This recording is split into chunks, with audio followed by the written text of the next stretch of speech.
This is a ManeHustle Media podcast.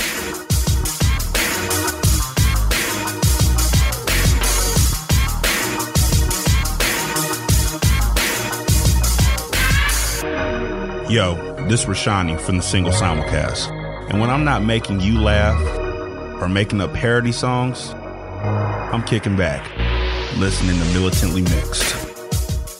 Hey y'all, welcome to Militantly Mixed, a podcast about race and identity from the mixed race perspective. I am your host, Sharmane, aka Mixed Girl Maine, and I'm smiling because I am absolutely in love with my guest today. I wanted to get her on my show forever, and I think she got her eyebrows did, so she finally has agreed to be on the show. That's what you said was your stipulation. You had to get your eyebrows done. So, my guest today... Yep, got him done. That was part of it. I discovered through a friend the LolaBeanYarnCo through Facebook, and I didn't want to be a crazy stalker, but instantly fell in love with the owner, Adella. I was so trying not to be a stalker, and then one day she said, "Why aren't we friends?" And I was like, "Oh, yay! We can be friends now." I'm telling you, I would see you, and I'm like, we need to be friends. We talk too similar, so why don't you introduce yourself and talk a little bit about the company to the audience, and then we will get into our mixed-ass lives. I am Adella Colvin, the owner and operator of LolaBeanYarnCo. I hand dye yarn fibers and sell them. Wife, I just chill. And destroyer of white internet trolls all over. Yes. It is, so we're both knitters, we're both in the crafting world, and it is a predominantly white space. It is sometimes uncomfortably white, and we have little pockets where we find these nice people of color that are involved and things like that. And I've gotten to the point where I'm almost exclusively buying yarn just from Black women dyers, not necessarily even POC dyers, just Black women dyers. Those are the folks I'm looking for. And I was introduced to you from a friend of mine, Brianna, who is a quarter Japanese like I am. That's how she and I bonded. And so found your stuff. And my first purchase from you was your Prince Memorial line, and you dyed me a special 2 skeins of the worsted weight, for I Will Die For You, which is my favorite song. I have knitted and unknitted and reknitted because I am just like waiting to find the thing that speaks to that yarn the most. It's just sitting right there on my little table, and I keep doing it. I'm like, oh, this looks good, but it's not perfect yet, and I unravel, start it back up. And I got a hat on Knuckle Sandwich too, sitting on sticks right now also. I love Knuckle Sandwich. I like Knuckle Sandwich. Anyways. I'm a speckle junkie though. Yeah, that's right. And that's new to me. I'm like as plain as they go. I'm just like, there's no sparkle in my life, but I love Knuckle Sandwiches. We'll fix that. Yeah, you probably will. Because every time you put something together, I'm like, oh shit, I didn't even know I like these colors. God damn it, I only wear black and gray. But so I wanted you to come on the show for a couple of reasons, but you are also mixed. Let's talk about your ethnic background and let's get into it. Okay, so my dad is a Black man, born and raised in Southport, North Carolina, and my mother is Puerto Rican. She was born in New York. She was born in Harlem. Do they call those Yorkericans? New Eurekan. New Eurekans. Okay. I just learned that term. I don't even know how. I lived on the East Coast and I just learned that term. New Eurekan, yep. My grandparents were born on the island, but my mom, her 2 oldest siblings, I believe, were born on the island.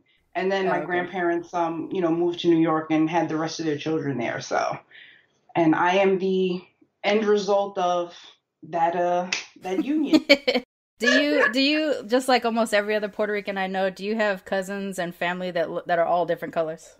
My family is the United Nations, we joke. Right. I have uncles who have had, kids with Irish women, aunts, that have kids with Black men. I have cousins, Dominican, are Dominican and Puerto Rican. We are all over. Literally all over, like, yeah. we could walk down the street with like my grandmother, and they'd be like, oh, who are these kids? And she's like, these are my grandkids, and they're like, what? 'Cause she's like this short, Puerto Rican lady, but she's white passing. Okay. She's like really, really, really fair skinned, and then here I come, with my black ass walking down the street. And they're like, this is your granddaughter? Yeah. Biologically, like that's my grandkid. But yeah, we're all over the rainbow. So I always felt a particular connection to the Puerto Rican kids when I was growing up, because I grew up in the hood, border of Long Beach and Compton, and I looked closer to the Puerto Ricans than anybody else that I went to school with, because I'm yellow with black features. So those are the ones that I tended to gravitate towards, just because we sort of look similar. And if I'm on the East Coast, I'm Puerto Rican or Dominican. And if I'm on the West Coast, I'm Filipino or Mexican. Yeah. That just happens. Yeah, makes sense. Do you get mistaken for do people ask you where you're from? You know what? When I lived in Maryland for a little bit, and this is going to be so funny. They didn't think I was black or Puerto Rican. They thought I was Somalian. Really? I get stopped all the time. And people ask me, I'll never forget it. I went into a gas station, and I think I was like getting beer or something. And the lady behind the counter asked me for ID. And she looked at me and she's like, this isn't a Somalian name. And I looked at her and was like, okay.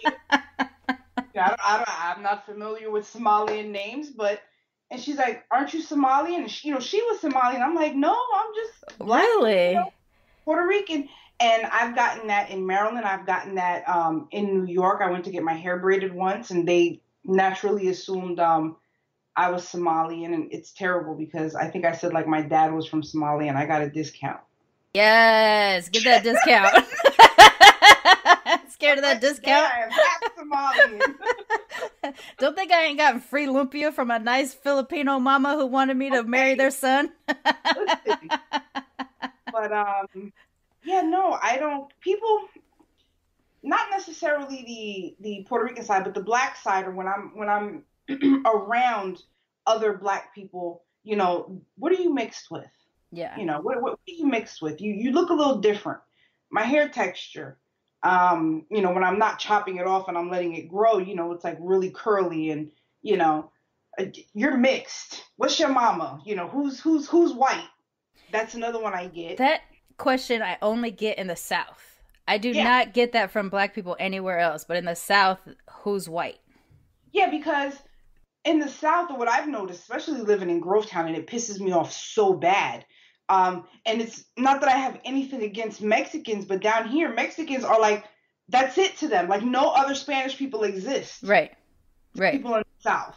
I remember I was in the post office one time, and there was a lady being helped, and she did not speak English. So, I just went ahead and interjected, and I said, I let the postal worker know what she was looking for, and we finished, they finished their transaction, and she thanked me. And the lady behind me looked at me, and she's like, you don't even look like you speak Mexican. I said, well, first of all, Mexican ain't a language, you idiot. That's Spanish. That's what I was speaking. But everything down here is Mexican. Right. Everything. So if you're black and you're fair-skinned, somebody's white. Who's white? Right. Because to them, it's black, white, and Mexican. That's it. At least that's what I've noticed down here. No, I agree. Because when I lived in Texas too, everybody was. It wasn't hard call to say that a Spanish-speaking person was Mexican there. But if they weren't, and they're like, oh, I'm not Mexican, and they're like, well, what kind of Mexican are you then? Was like straight up the question that they would ask. What kind of Mexican are you? I'm Mexican from Puerto Rico. See, in Southern California, when you ask what kind of Mexican are you mean, are you Mexican or like born in California Mexican? And then even that has two different divides, because there's like old California Mexicans who have been here since before the borders were put up, and then there's, couple generations in, you moved over, that's what they made here in Southern California. But in Texas, they really meant, you speak Spanish, what kind of Mexican are you? Because that's the only possible thing Spanish speakers are. Puerto Rican? What's that? That kind of stuff. Yeah. Unless you got probably closer to like East Texas, as you get closer to the border of Louisiana, they're more open to the fact that you can speak different languages and look black. You know, they're a little bit more used to that than Texans were. But yeah, what kind of Mexican are you? One of my favorite questions.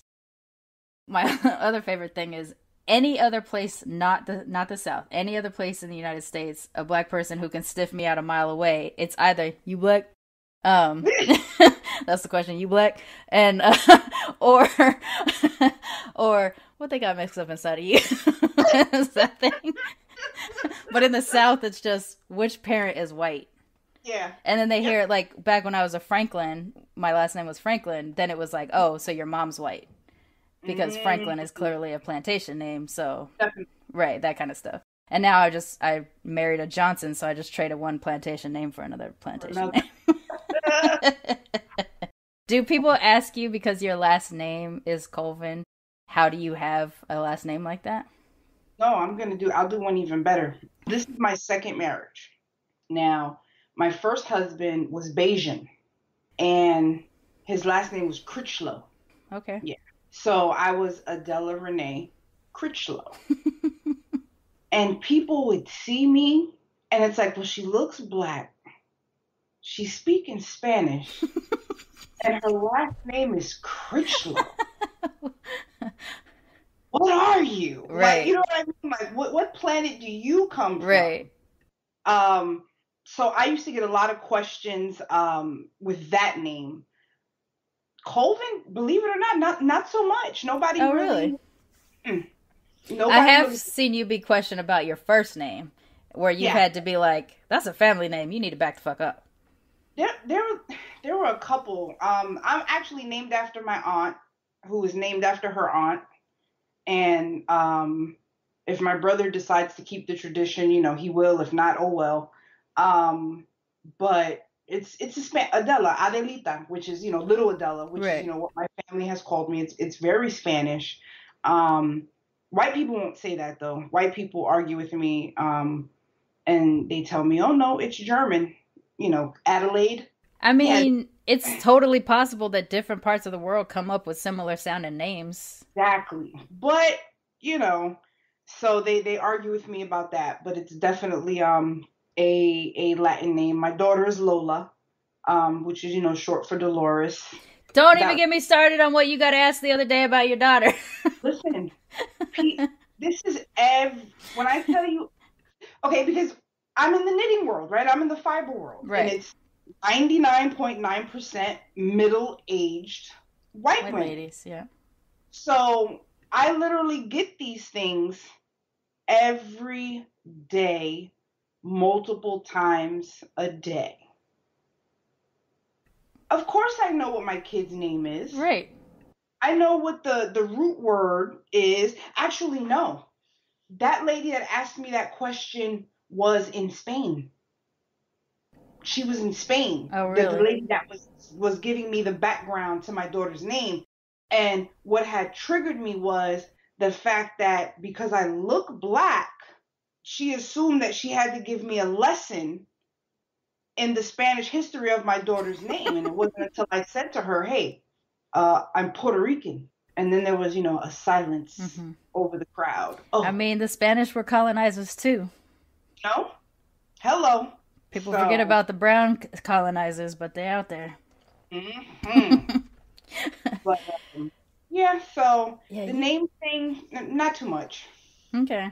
I mean, especially when it comes to Puerto Ricans and Dominicans, probably more than other South Americans, just from my own understanding, and you correct me too if coming up from the wrong spot. But because there are more, you know, Afro Latinx folks in those two spaces, do you feel like I've heard and I've seen from my friends that they're kind of discounted in their Latin, like, you know, like, oh, so you don't look like you speak Spanish. How do you speak Spanish? Stuff like that. Do you feel like, do you get to be a part of the Latinidad with other? For a long time, it's like I was allowed, but they had to let me know what my place was. Okay. You know, like I got a pass. Right. it wasn't full acceptance, which was crazy to me because my grandfather born in Puerto Rico. He was he was black. Right. And my grandmother, like I said, she was, white passing. And he had all these brown kids, who in turn, a lot of them married, black and Dominican and darker people. And he had all these black babies, and grandbabies. And I would constantly hear things like my grandmother would say stuff like, "Ooh, this family's just getting darker and darker." Uh-oh, colorism. Is that your granddaughter? It is. She's pretty for a black girl, right? Oh, gosh. Now, this is my own family. Like, no, I know. I've heard, Blanquito, like, Blanquita, whatever and stuff when it's a fair baby and how lucky they are. It was that kind of thing. Or they trash black people. Like, I remember going to the hair salon with my aunt and my cousin one day, and somebody was like getting their hair blown out, and we used to call this stylist blowtorch because she'd burn your head up with that blow dryer. I'm talking about your scalp, like you'd be hurting, but you'd have like the straightest hair ever. And we were sitting there, and there was like somebody getting their hair blown out, and she was black, and my cousin had made a comment about her, and her hair, like I don't even know if that blow dryer is gonna straighten, that black hair out or something like that. Oh damn. And I looked at her and she looked at me and she's like, "But now you're different. You don't have hair like black people." A lot of stuff like that. And I'm like, actually I do, but okay. Okay. Right. But there was a lot of that. So it's like, yes, I was there, and I was at family functions, and we had, a lot of good times, but there was always that thing where it's like, we have to remind you, and that was pretty big. Yeah, same with my family too. Just because while my British grandmother, she's still around, but like while she was in presence with all her little brown grandchildren and stuff like that, you would hear her make off comments like that, and it would be like, "Oh, make sure that one doesn't speak Spanish all the time. This is America." Mind you, my grandmother is an immigrant, but she's an English-speaking immigrant, so she's totally better, right? Okay, yeah. So make sure the babies don't sound like they speak Spanish. If you're going to teach them, that's one thing, but make sure that they don't sound like they speak Spanish, stuff like that. And you'd hear these comments, and you're just like, are we not all related? Like, I have a brown cousin who has my face walking around. Like, we all look the same. We're just different colors.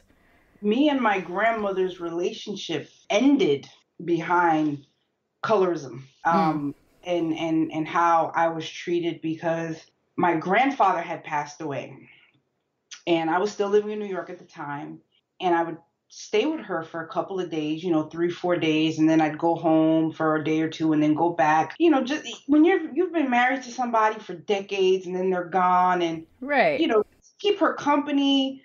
Do you need me to clean the bathroom? Do you need me to take out the garbage? That type of stuff for her. Yeah. And she was really, really sweet to me when it was just me and her. We'd sit there and watch TV, and we would laugh and we would joke and, have a really good time. And then when family would come over or her friends, she would call me her maid. No. And the help. But she married the dark-skinned Puerto Rican. Yeah. I'm telling you, listen, self-hate is real. No joke. And it was at that point, like, I remember I went home and I was talking to my mom, and I'm like, she did so much for us growing up. Like, we spent like summers there and everything. And it's like, I totally love her for, all the good that she's done. But, this is toxic. Yeah. And it hurts. And I'm not going to deal with it anymore. Right. And I walked out one day and I never went back. Yeah, I understand that. I feel that greatly. I don't talk to my British grandmother anymore. Or with the exception of one uncle and a couple cousins, I don't talk to anybody on my dad's side because of that toxicity. Damn, this baffles me because it's the same with my British grandmother. Even though she's Caucasian, she married the darkest skinned person she could have possibly found, and yet has all these issues with dark skin.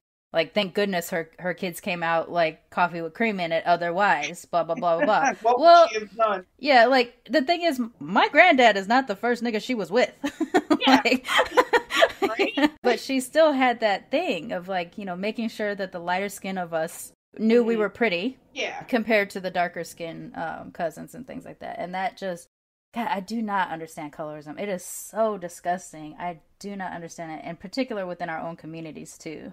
Because for me, and I don't know if you had this problem, but for me, dark-skinned girls didn't mind me. I was totally down with dark-skinned girls. Light-skinned girls hated my ass, though, in high school. Because I thought I looked better than them because I was lighter and I had the good hair. You can't one-up the light-skinned girls. Right. I was going through my crisis of, I'm black, but no one knows when I leave my neighborhood. So why am I not darker? Like, I needed to be darker when I was that age. I didn't need to be lighter. I wasn't concerned. I didn't think I was hot because I was light. And I didn't have the good hair that people talk about when they say the good hair. I have flat Japanese hair at the top and half row at the bottom. You know, like it just decides at the bottom what's it's going to do if I'm in humidity and stuff like that. So, like, I didn't have the things that they hated me for.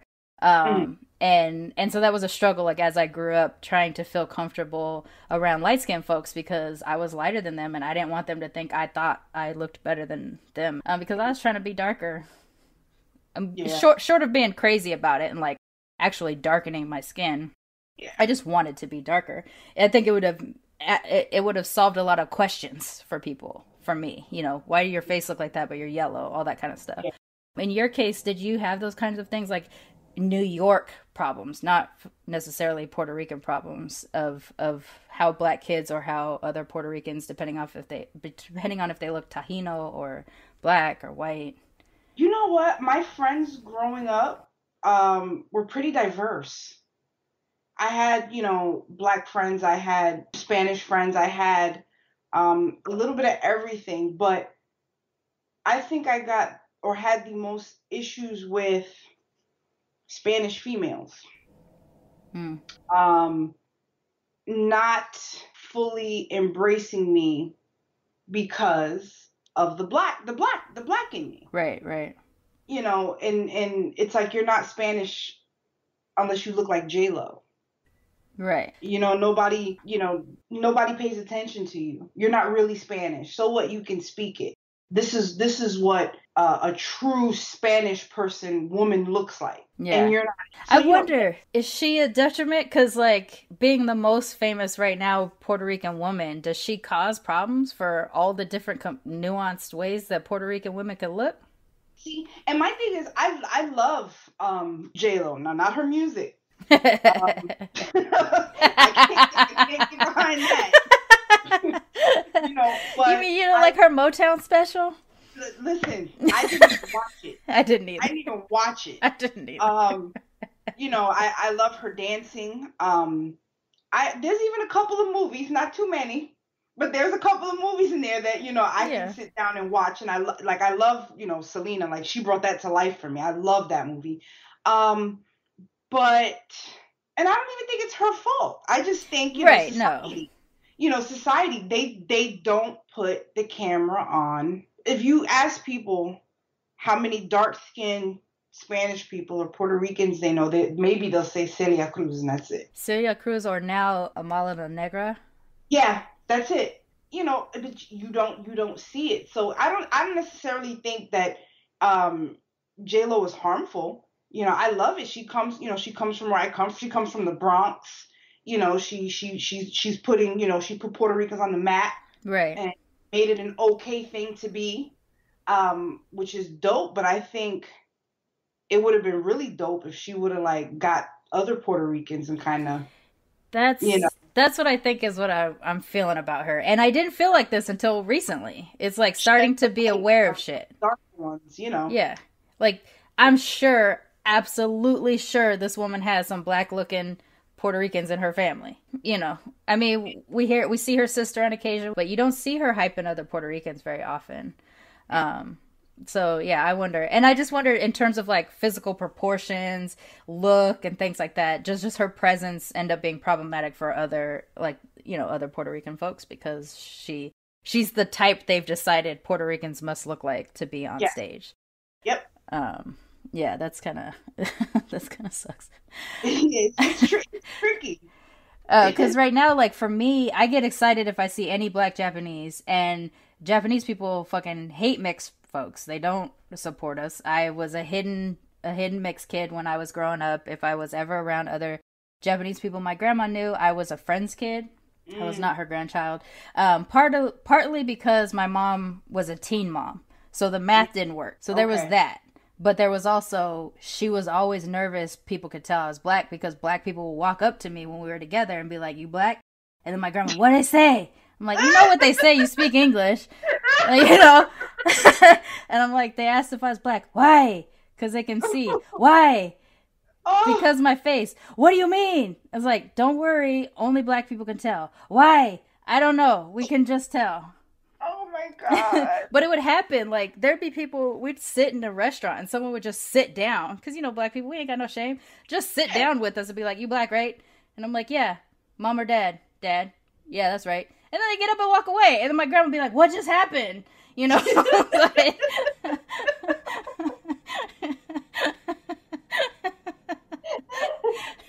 she'd be so upset. "Nani no!" Like, she just starts screaming and stuff like that, because she didn't get what happened. And so she didn't want other Japanese people to figure it out that I was her grandchild and that I was black. So I was always like a visiting friend's kid or something like that. It sucks. And when you're a kid, you don't get what's happening. You, like, feel weird. You know that whatever it is like, these people tell me not to lie, except in these situations when it's like, okay. And so as an adult now, you know, dealing with all that kind of past trauma and stuff, you're like, you know, I mean, it's part of why I'm just this crazy, like, overly spoken out mixed person versus, you know, what I could, versus being like my brother, who doesn't talk about it at all. Like, we don't talk about it at all. And he's white. Like, as far as he's concerned, he's white. He don't let anybody know what he is. He doesn't look it, but, you know, he's just living his life. And so it sucks. There's all this trauma because we're not enough of anything, and we don't look like anything. But every now and then there's like a famous black and Japanese, like the tennis player, the Osaka right now, and it's just like, yeah, I'm excited. But then you see right under her picture, she's not a real Japanese, and it's like, oh, you know, that kind of, or like, what the fuck, Shrew Osaka, like, she was a white girl, and I was just like, oh gosh, I can't. Yep. So my people are hella problematic. I'm sure everybody's people are hella problematic, but I still get hyped for whatever you can grasp at that is even remotely exciting. Cool. Do you bond with other Afro Latinx folks, even if they're from Cuba or Dominica or whatever? I do. You're just like, you're closer to them than you are to like a Taino presenting Puerto Rican or something? It depends. I'm generally pretty open and just like accepting to like, I'm chill. Like, I am just really, really chill, and I'll get to know you, and you know, we can become friends as long as you're chill, and you know, until you show me otherwise, we're good. But I do have like an affinity for, and we'll do a little extra. I won't lie. You know, for people who are like me, or, you know, who identify as black and, you know, maybe mixed and have, you know, because it's hard. It is hard, you know. When we have our toe dipped in however many cultures and ethnic groups that we're a part of, and even like, especially I think with Afro Latinx folks more than any other type of mixed people, is that you guys kind of became your own thing. Like I'm a black Japanese and white kid, but they're the only ones like me are the ones I'm related to, as far as I know. You know, I haven't met others or many others, but like Afro Latin folks, depending on what countries they're in, you could technically section off all the different color groups, and they would be their own thing after several generations or whatever. And so, like, a lot of the Afro Latin Latina girls I've had on the show have been like, until we started talking, I didn't even think of myself as mixed, but like I am. She's like, because my grandmother's white presenting and my grandfather's black presenting, and I got an aunt that looks, you know, Spanish or whatever. And so, like, I know it's a way more complicated version of mixedness, because in some cases y'all don't even talk about it unless it is to say this person's super dark and this person's super light, or whatever whatever that entails. How are you going to deal with it with Lola as she gets older? Because I know I know her favorite curse word is chorizo. Chorizo. Everybody's a chorizo. Chorizo. Everybody. Oh my God. She is too cute. That and puck. Puck. Because her F's, she uses P's instead of F's. Mm-hmm. I'm not putting any labels on her. But you're giving her access to all the things that she is, right? Oh, like yes. she's speaking Spanish and she's everything. All that kind of stuff. You know, English, Spanish, black, white, everything. And I'll let her know what her genetic makeup is and, you know, what her history is, and let her decide how she wants to present herself to the world. Yeah. But I mean, if you're talking about like looks, so that little girl's black. That's a little black baby. She's so cute too. She's my little boy. And this is gonna sound really insane, but when I was pregnant with her, I told my husband, I said, I hope she's dark. No, I get it. I did, and don't ask me why, but I just wanted her to present one way. I 100% get that. You know what I mean? 100% get that. Have people question her and, you know, what are you? Where do you come from? Who are you? If she looks black, oh, she's black. Leave her be. Mm-hmm. You know, because it gets exhausting answering those questions and dealing with that stuff. And when she was born, she was high yellow. No, she wasn't. Was she? I'll send you a picture. Wow. About my baby, you would have been like, that's a little white baby. Really? I assume she had a head full of hair, though. Oh, naturally. Yeah, okay. Her hair was out of control. And, I mean, she's my baby, and I love her, and I was holding her and stuff, and I'm like, I looked at my mom, and I'm like, Mom. And she's like, no, but look at her ears. And I looked at her ears, and she said, you see how dark they are? And I said, yeah, she's going to get darker. Oh, okay. And slowly but surely, you know, after a couple of days, a couple of weeks, I said, well, damn, is it going to stop?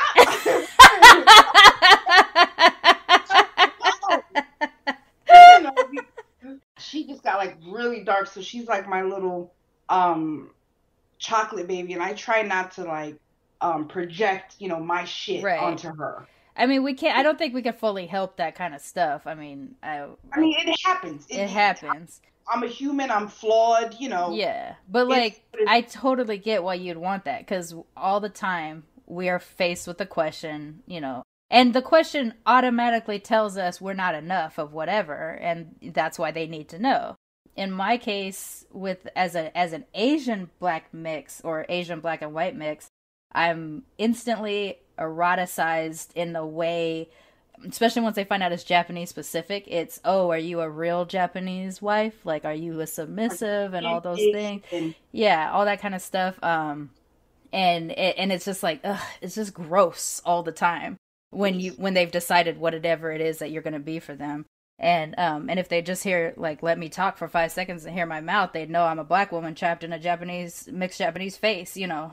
You know what's crazy? That, you know, you have that stereotype about Asian women and how they're very timid and they're very, you know, submissive and the sexual fetishes, you know. And I sit here and I think about the Asians in my life. I know, I don't know a single Asian. I'm like, not the ones I know. Japanese are loud as fuck. I'm like, the ones I like, I dare somebody. You know what I mean? Right. But naturally, they don't speak for like an entire race of people. But I'm just like, you know. No, okay. But seriously, whatever it was in the 50s that gave off what Japanese or other Asians, because obviously whatever someone decides, whatever is the first Asian someone meets is the only Asian that exists. They're just Chinese, they're just Korean, they're just Japanese, whatever. But whatever that stereotype is that they put out in the 50s has convinced, even into the 2019s, that that's what Asian women are. And I don't know a single Asian woman like that. Just not one that backs down, not one that's quiet. Covering your face when you laugh, yes. That's about it. Did you see that dyer with the Asian persuasion colorway? Oh, no. I did not. Yeah, so there's a dyer, and Oh, no. Vegas scandal, yeah. And she has a colorway name called Asian Persuasion. She has another one that's called like... Please don't be Yellow Fever. No, no. There's a restaurant close to my work that is called Yellow Fever, so. Burn it down. Yeah. 10-year-old Japanese ninja boy or something. What? Another one, Buddha's Delight. God damn it. Like, she has this weird fascination with, you know, Asian people and that culture and stuff. And a couple of people called her out on it. They're like, you know, hey, right, you know, this isn't, you know, we might want to do a name change. And they weren't nasty about it at first. You know, they're just putting it, you know, pointing it out. Awareness, yeah. And, you know, that white fragility, you know, it popped up and she got like really defensive, and then she went and made a video on YouTube with her husband. Did you see that? Oh, I knew about the video that someone made, but I didn't know all the backstory. I just remember seeing the posts about, you know, okay, I'm sad. Two. Oh, okay. So there's two. The first one was Tuscan Knits or whatever, but right. This one, I won't even tag you in it because your head will explode. Like, it was that problematic. Oh, God.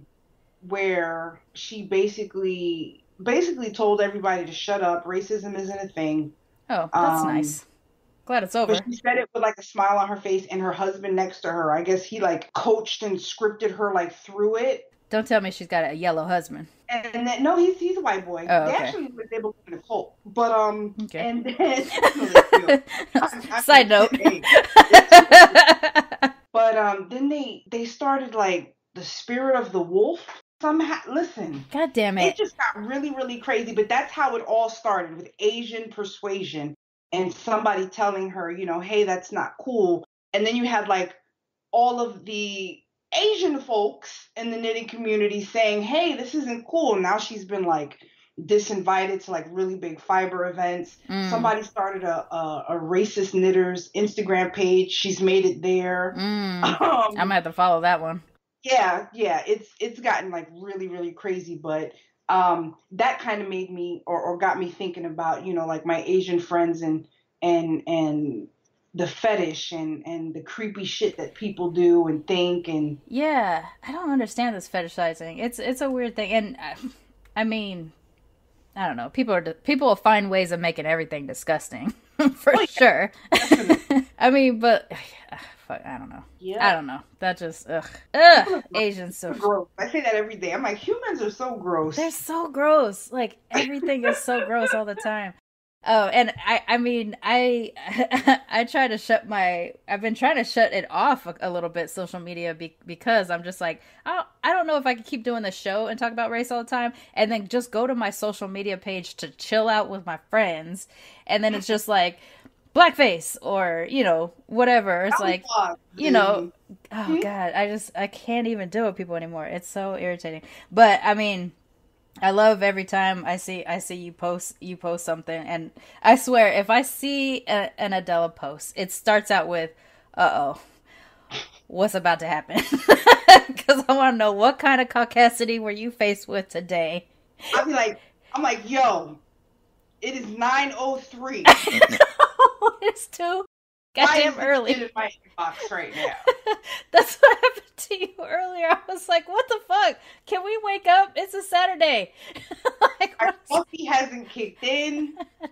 What do you want, Karen? What do you want? Oh, that is my favorite thing to do now, to just drop a white ass name at the end of something. It is my favorite thing. So the funniest thing, or not even the funniest thing, but the most ironic thing is the catalyst that like kind of caused this big uproar in the knitting community. The woman, her name is Karen. I know.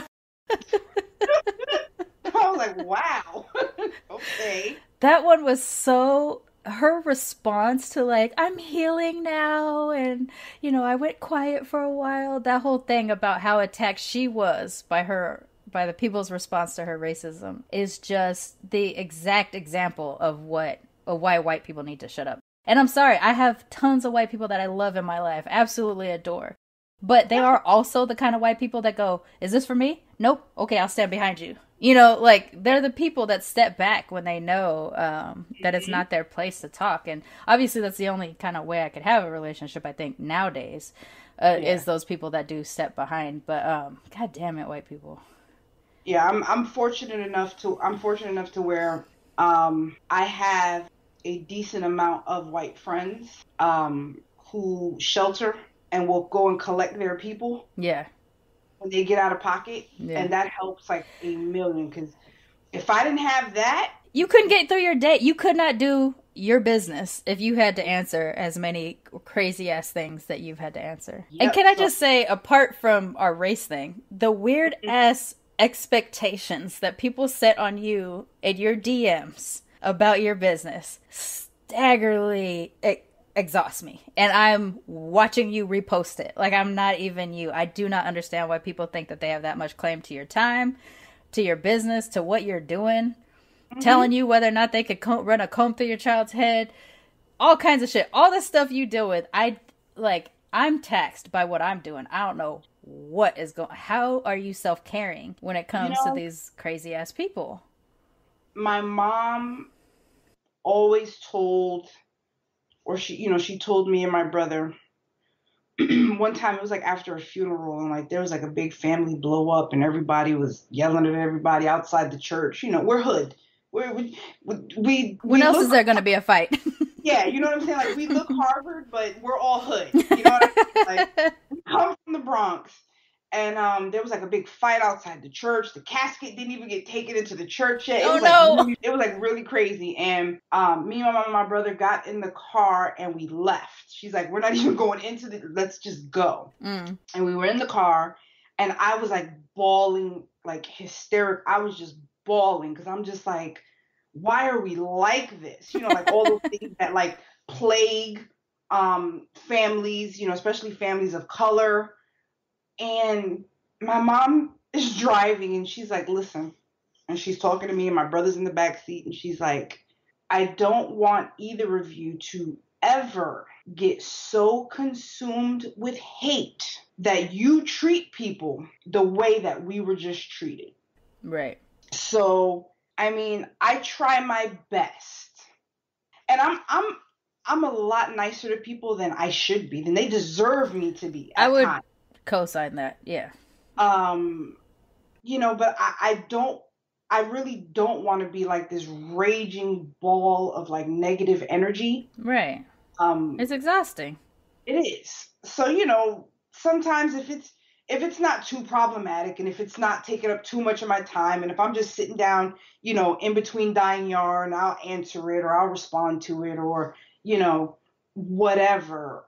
But I really try not to like hyper focus on it, if that makes sense. Yeah, of course.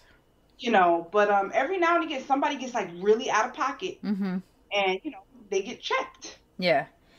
I get blocked. And oh gosh. Yeah, my favorite is when they cause problem and then they block you before you get a chance to A lady just did that to me. Yeah, I saw that shit. Yeah, that what is she? She sells crystals or she probably smokes them. Goddamn. But yeah, you know, with that whole thing where she's jumping in to applaud me on something I said and then says she doesn't see color. Which is one of the things that rages me more. That is like the most disrespectful thing you can say to a person of color. So when I tell her, you know, and I was very pleasant, what my fingers typed and what my brain thought was totally different. You know, and I'm like, you know, it's okay to acknowledge color. There's nothing wrong with it. We love our color. We want to be seen for our color. You know, just don't treat me poorly. Right. Because of it. That's you know. It seems so simple. Oh no, you took what I said wrong and and then she blocked me and I was like, okay. Bitch, you literally said the words, I do not see color. I'm like, I know how to read, like, and then like I think it was somebody, Sylvia on the post, she was like, you've just been gaslighted, and I was like, oh shit. Because I didn't understand what happened. Like, it happened that fast. And I'm like, going back to her words, and I'm like, but she said, I don't see color. And then I'm looking down, and she's like, no, you misunderstood. And then she put that stupid wink emoji. Right. I was like, now she's being condescending. Yeah, now she's being shitty. You know? One of my favorite responses within that whole pool was the person that said, how you pick your yarn then? Yeah. Like, you don't see, like, let's get down to how stupid what you just said sounds. Yeah. You don't see color. What's the world look like? That when this whole big thing blew up, I said, you can't be a member of or say that you love fiber arts and not see color. Yeah. How do you pick a color? And then somebody was like, well, what if you're colorblind, or what if you only see gray? I'm like, gray's a color, ass. Right. You know what I mean? And also, colorblind doesn't mean you see everything white. It means you see things different colors than the colors that are intended. That's what Suzanne said. She was like, I don't think colorblind means what she thinks it means. But I just take it with a grain of salt. I address it if it needs to be addressed. I block, I ignore. I vent to my husband a lot. Like, my husband, he hears all of this stuff at the end of the day. Like, sometimes I just have to, like, give him his props because, like, he's a champ. Listen, all the stuff that I want to say but can't because I run this online business. Right. I want to be successful. I want to be a brand that people like and love and you can be a little outspoken, but there's a line. Yeah. And I'm always tiptoeing, and that's tiring. No, I get, yeah. So, all the stuff that I want to say that I can't say, once I close my laptop and I turn off all my equipment and I'm laying next to my husband, I'm like, let me tell you what this mother effing did, and he takes all that in. He lets me get it off my chest and, we'll talk about it. And I wake up the next day and I do it all over again. Yeah. But yeah, people try. They sure do, man. They sure the fuck do. I swear. I am just like, I mean, I'm not surprised, but we need to come up with a word for this. That surprise you feel when people are so bold to do something, but like, it exists in the world, but you're still shocked when you see it. We need to come up with a word for that, because there's times that someone posts something and you're just like, I gotta sit here and think about this all day. Like, that's what the world is for me today. I'm not ready for this. Yeah. There was a whole thing yesterday I'm on this mixed lady group also. And someone posted something that they saw in another group where someone was talking about how, famous black men that are dating white are, ruining blackness and all this other kind of stuff. And the picture they posted was Dr. Dre and his wife, who is black. I'm like, you told me just now, right? I'm like, wait a minute. She's light skinned. I will grant she is light skinned, but she is black. And the whole thing was just like, it was basically the same argument you see for like the demasculating of black men through homosexuality and stuff. Same argument, except for it was using white, famous guys. And it was just like, and I'm reading it expecting to click and see this guy get blasted, knowing that there's going to be some co-signers, but I thought majority would be blasted. There were so many co-signers on this post. And then you get the sprinkle of like, she's black, right? Maybe you want to swap that picture out. Maybe you want to go for, and then just suggest another artist that has a light, like a white wife or something like that. All the way through. And I'm like, how many rotations of the page I had to scroll through until I saw someone that goes, you stupid. Like, yeah. It hurt. Yeah. Like, it hurt my whole heart. My whole heart was in pain. I was like, I'm turning this shit off today. I am done for the rest of the day. I don't have the emotional capacity for it. And usually, like, I'm over here being a warrior, and like lately, sometimes I can't. I just like, nope, not today. I don't got it in me today. It is getting out of control. This is a terrible Black History Month for that purpose. Like, how many blackface stories? Listen, I was ready. I'm like, last year was a dumpster fire. This year, things are starting to pick up. My business has grown. I almost can't keep up. I might have to hire, you know what I mean? Like, I'm like, right. Things are really looking up. I'm planning something. I'm like, okay, I want to get with like other black, makers and creators.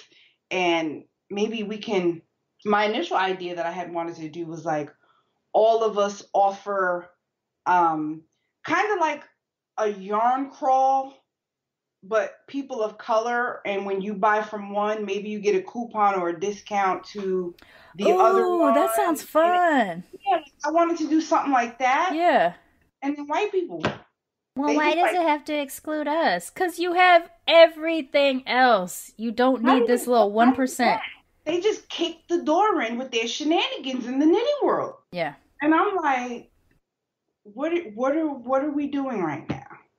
You know, so I said, you know what? I said, hell, I'm Black. Every month is Black History Month. You know, me and my, you know, I can put something together, you know, March, April, May, whenever. But yeah. Damn. People just be ruining shit for those of us who would have really hyped for it. Right? Like enjoyed something like that, but anyway. No, yeah, I got you. All right, well, I 100% get you. I don't want to hold you too late because I know you made special family arrangements to talk to me or whatever. So before we wrap up and before we get into talking about how people can find your company and everything like that, why don't you tell me what you love about being mixed? What do I love about being mixed? I love the duality. Like I love to I like the code switching. You do? Some people, like, it can be exhausting, you know, if it's like something you're forced to do. It's fun when you code switch on your own volition. It is, like, I absolutely love it. Like, I love when I'm like, you know, typing an email to a shop owner and I'm Becky. Mm-hmm. But while I'm doing that, Wu-Tang's on in the background and there's rice and beans on the stove. Right. What I mean, like it's so rich. Yeah. Both cultures are so rich, and then when you can like take them and like mash them together, you know, the things that you can create and the things that you can do, and like, you know, the possibilities are you know, and I won't lie and say, you know, I don't use it to my advantage, and I know most people are like, what the fuck is the advantage to being Black and Puerto Rican? You know what I mean? Like and you're just like, look, here, behold the advantage. It's like, you know, I go somewhere and they're like, oh, we have scholarships, but you know, you have to be Black. Hey. Oh, this scholarship is for, you know, Latinos only. Hey. You know what I mean? So yeah, while it can be like really consuming and confusing and tiring, when it's good, it's good. Yeah, I would. You know, good, I would agree with that. Good. And you know, so I guess, you know, that's what I love. I like to take, you know, the bits and pieces and create like these crazy mashups. I love a mashup. It has to be because I'm mixed, but I love a fucking mashup. You know where I get that from too? Like my mom, while she's Puerto Rican, and me and my brother make fun of her so bad. We're like, Ma, you want to be Black so bad, right? Because you figure she was born in Harlem, raised in the South Bronx, spoke Spanish before she spoke English. Mm-hmm. You know, because my grandfather spoke English. My grandmother did not. She understands it though, but she just doesn't use. Right. She refuses. She refused. But once she turned 18, she joined the service. She joined the Air Force. Mm. So her travels took her, like we lived in Altus Air Force Base, Oklahoma, San Antonio, Texas, Huntsville, Alabama. So, and she married, you know, 2 Black guys. Mm. So most of the people I was around growing up were Black. Yeah. And a lot of it was Southern culture. So like while she was Spanish and, you know, she would play Spanish music sometimes on Saturdays when she was cleaning, and she would make Spanish food. She could also fry chicken and make, you know, like, so she picked up these things and she would kind of take both cultures and mix them up and show how they could kind of go together, which I think was great for me and my brother. Because, you know, we got to see that growing up. Yeah. It's made things a little easier. Like, these two things can go together, despite, you know, people making you feel like you have to choose and that one is better than the other, or, you know, no, it fits. You can make it fit. Yeah. You can make it work. She did a lot of that. So I think a lot of that shapes why, you know, I enjoy doing that now. So. Yeah. I love it. I love it. I love you. I'm in stock with you. Hella in stock with you. And the videos you post of your daughter, and I am well documented and known for my discomfort with children.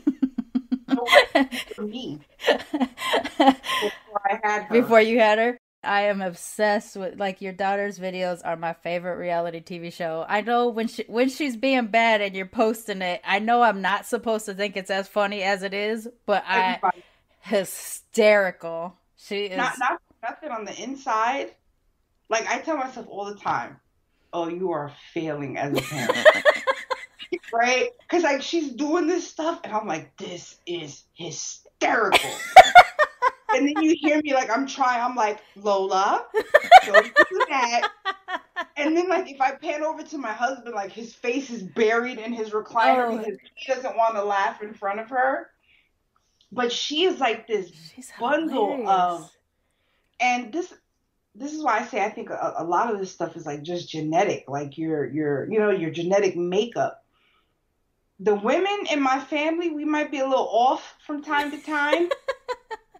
I'm just keeping it real. We have that cruise gene. It's a little, but we're fierce. Like, we're strong. We're gonna make something out of nothing. If we're in a horrible situation, we're gonna find a way out of it. We're just. So she comes from a line of women like that on both sides. And then you know how resilient Black and Hispanic women have to be. Right. And I really think that's like, mapped or like printed, in our DNA. She's got old Black lady faces when she's upset.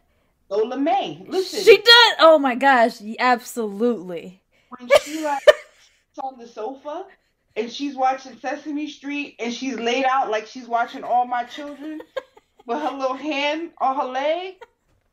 And I just look at her and I tell my husband, I said, babe. He's like, what's up? I'm like, who the fuck does she think she is? When you have the audacity to parent her and she just looks at you like you must be out your damn mind. Lola, we call her Lola the old lady baby. She is an old lady baby. Oh my gosh, she is hysterical. I love that kid. That kid cracks me up. She suffers no fools. And you want to know something? A lot of it, too, is, like, I'm pretty sure people always got something to say when it comes to, like, their kids be tearing shit up and they talking about mine. Right. But, a lot of it has to do with, I believe it or not, I get the most criticism from Black parents. Like, don't make us look bad type of thing? Oh, well, kind of, because a lot of us were raised, like, I'm going to pop you and I'm going to do this and you better sit down and you better. Black kids and brown kids are forced to grow up so early. Yeah. And they're viewed, as like these little terroristic animals. Yeah. When a lot of times, they're just children. They're not adults. And why can't they cut up? They shouldn't be sentenced, in our prison system the way they're sentenced. Mm-hmm. It's just horrible. So if I can let my kid be a kid and do kid shit, no matter how bad it works my nerves, right? Because I wasn't raised like that. Like, sit down, hush, don't do that. That's how most of us were raised.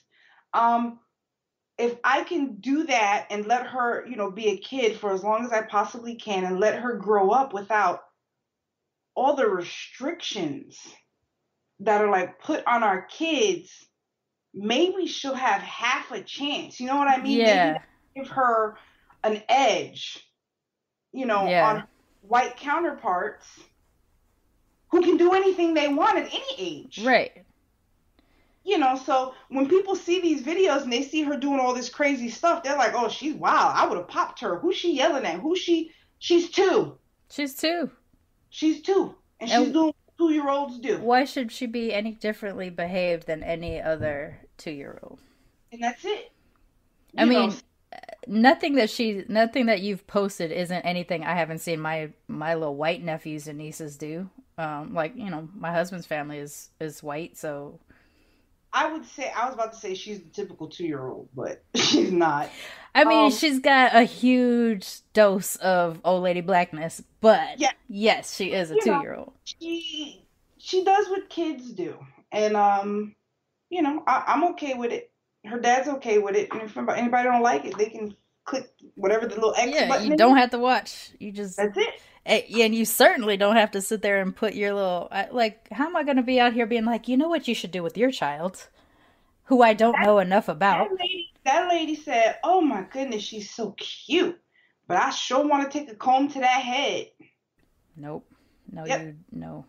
And I'll be mindful and I'll be respectful and I'll, kind of keep myself together when it comes to anything except. But your child. A kid. Yeah, that is stepping way too out of pocket.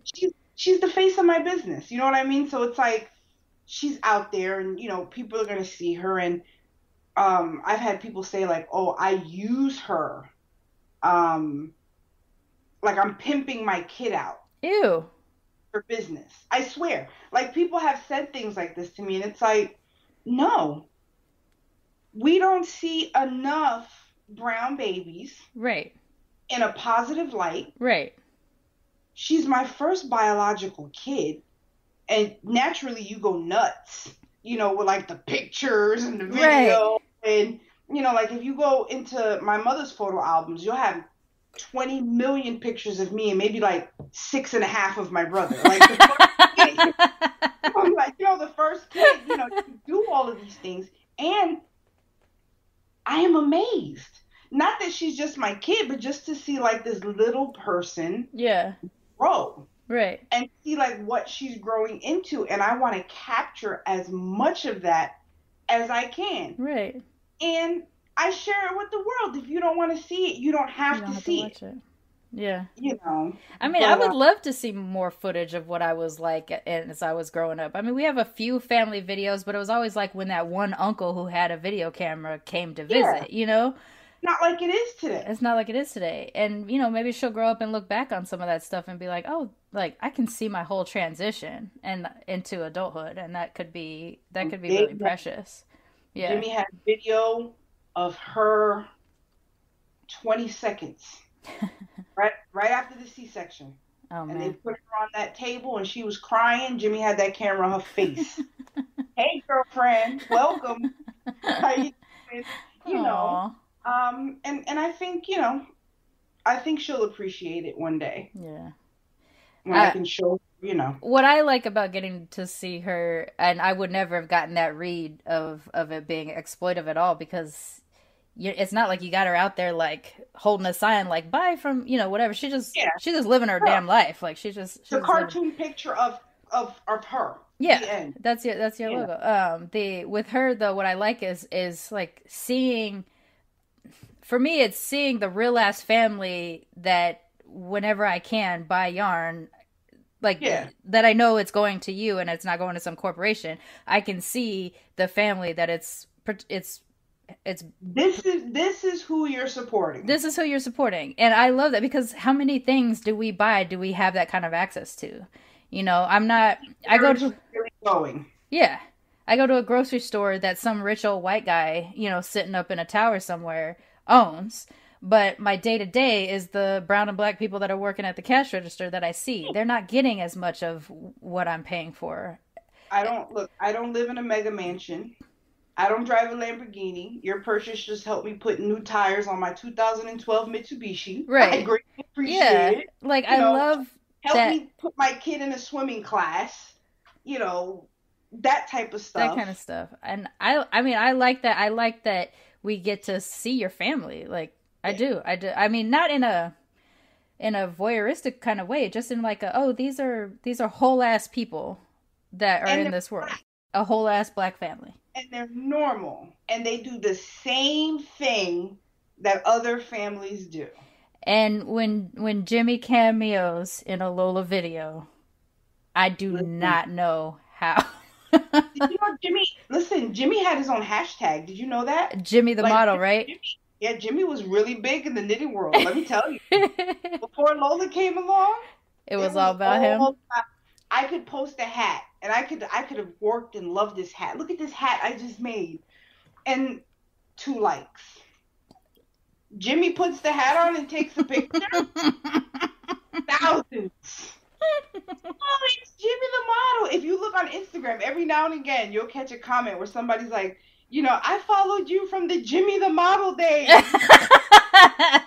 Ladies would post. I remember one lady said, you know, every time I see a picture of Jimmy the Model and I think about how supportive he is, it makes me want to punch my husband in the face. This is the type of stuff people would send to me. And then I had Lola, and that was it. Yeah. It was all about Lola. Everybody kind of forgot about it. I think he's a little salty about it. But when I first started following you, I remember him posting a comment on something where he was like, Jimmy the Model here kind of a thing. Like he was uncertain or whatever. So I can say I have seen it slip a little bit, but it was there when I first started following. It definitely was still a part of it.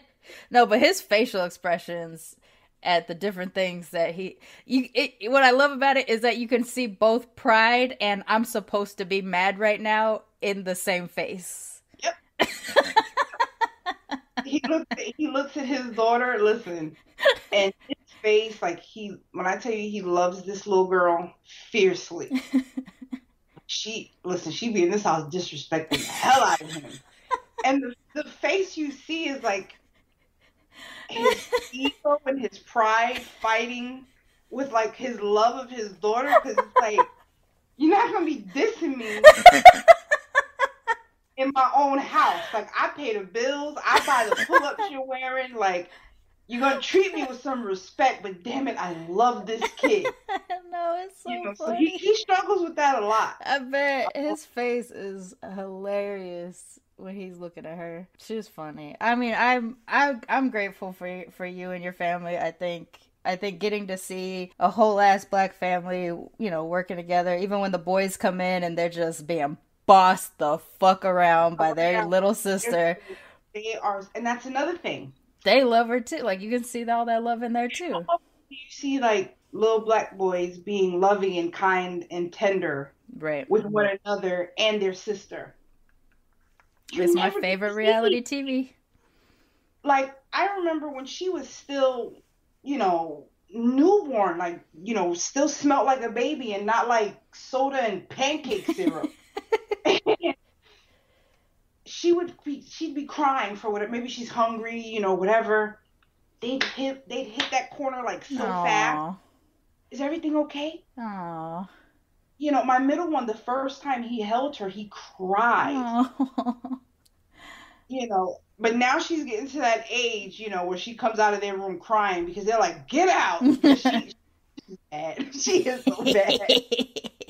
But, you know, just that love, it exists between black people. So. And you see it. You 100% see it. And I love it. And I'm so glad to have been able to find you guys so that I can watch your happy family. I enjoy it. I enjoy the fuck out of it. Mm-hmm. And you, because you're hilarious and just schooling people left and right. And I love it. I try. Sometimes I have days where I don't feel like I'm doing enough. Like, I see people like you, Chrysanthus. There's like so many like people who like say like these really profound things, or, you know, post these articles, and, you know, and I'm like, I need to do more. Like, I'm not doing enough. Like, I need to read some more. I need to post some more, because, you know, you guys are like really putting yourselves out there and like spreading the word. And I'm like, white people make me sick. No, you know? But see, you're not doing anything different. Like, we are all having our little patch of it, right? Like, we're like just a quilt of these women out here, you know, doing our things. And I can be pretty razor sharp, and I try to curb it because, like I said, there's a fine line. You know, it's really, I always want to be like my genuine, authentic self. Mm-hmm. But the bulk of my business is online business. Right. You know, so you got to kind of like walk that fine line of trying to like be your authentic self, and, you know, kind of separating business and work at times, and, you know, trying to find like the balance and how to do that. But my pettycopter, I love it. Gas is always gassed and ready to go. I love it. I love it so much. I can't even. I love it. But I get it. I'm in that same position right now where like I don't know if I should answer some of the things that I get because I want to be my authentic self. And I don't want to ever back. Honestly, I would back down on any other person of color before I would back down on a white person at this point. Like that's my inclination, just because it's like, you know, we're all at a disadvantage. They don't seem to be. But, you know, every now and then I start to type something. I'm like, oh, do I have to think about if this will have an impact? Because right now my business is not as big as I want it to be, you know. Mm-hmm. It's really small. It's at the start, and I have a decent following, and I have people that support me, and I have people that are regularly encouraging me and stuff like that. That kind of shit that's really awesome and helpful. Yeah. But I'm just waiting for that one thing I say where someone's like, well, that makes me uncomfortable because I'm white and I support you and blah, blah, blah. Or, you know, whatever it ends up being. It's kind of a scary thing. And I don't want to be scared by it. I want to just be like. It happens. I've been kicked out of Facebook groups. I've had people send me emails, and it's really hard for people to understand that, you know, being pro-Black doesn't mean you're anti-white. Right. I love everybody if you're a decent human, if you don't hold, you know, views that oppress people. If your moral compass aligns with mine, we're cool, regardless as to, you know, what color you are. Right. But I need you to understand that, you know, I'm a woman of color. I'm going to need space. Mm-hmm. Where white people are not in it. Mm-hmm. You know, where I can really be my true authentic self around other people who understand me, who, you know, go through the same struggles that I go through and stuff like that. You know, and if you're dismissive of, you know, the fact that racism exists, it's a thing. Mm-hmm. It's been a thing since forever, you know, and to discount it and act like it doesn't exist, and to act as if like my words mean nothing, and, oh, please, you know, get over it. It's a thing of the past. You know, once you start that, you know, you're going to catch it. Mm-hmm. You're going to catch it for me. But I mean, you know, I don't hate anybody. I've never been like a mean, hateful person. If you know, I'm the first one to help, and, you know, to try to, you know, put a fundraiser together, or to, you know, do something, help, you know, anybody, if you're like a decent person. But, you know, it just seems as of late, there's a lot of shitty white people out there. Yeah. You know, so you got to get handled. Yeah. I mean, if they're going to show themselves, why can't we stand up and show ourselves too? It just looks a little different because, you know, when Black people do it, you know, we're angry and crazy. Right. But when white people do it, they're passionate. Honestly, wait till they actually see us angry and crazy. Listen, you know how many times I say that? I'm like, you have no idea what's behind this screen. Right. You know, like, I don't proclaim to be, you know, like Billy Badass, and I'm not a violent person. I don't encourage violence against, you know, I do all that, but I will drag you, you know. So if you're overstepping and you're doing things to me that are dismissive and hurting, and I am telling you in a nice, respectable, calm manner that, you know, mm-hmm. chill, you should chill, because nobody wants that. Yeah. Y'all don't want to see it. I know I don't want it. I get tired after all that. Yeah. Yeah. All right. Damn it. I know I've taken so much of your time. I'm sorry, but let's tell everybody how to find you. Website, www.LolaBeanYarnCo.com.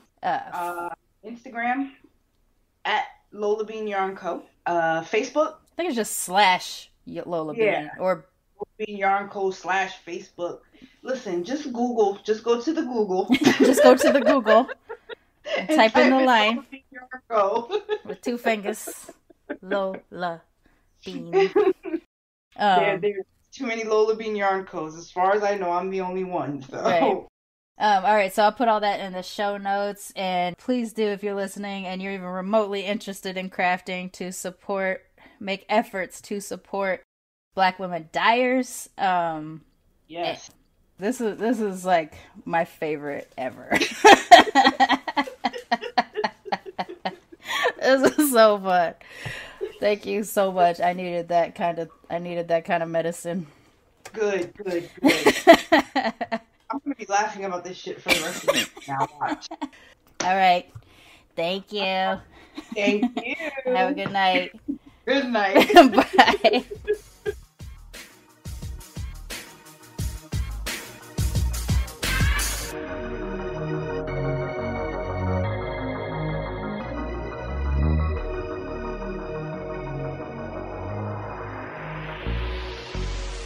Militantly Mixed is a ManeHustle Media podcast, produced and hosted by me, Sharmane Johnson. Music is by David Bogan, The One. And if you like what you heard on Militantly Mixed, please subscribe, rate, and review on iTunes and wherever you find your podcasts.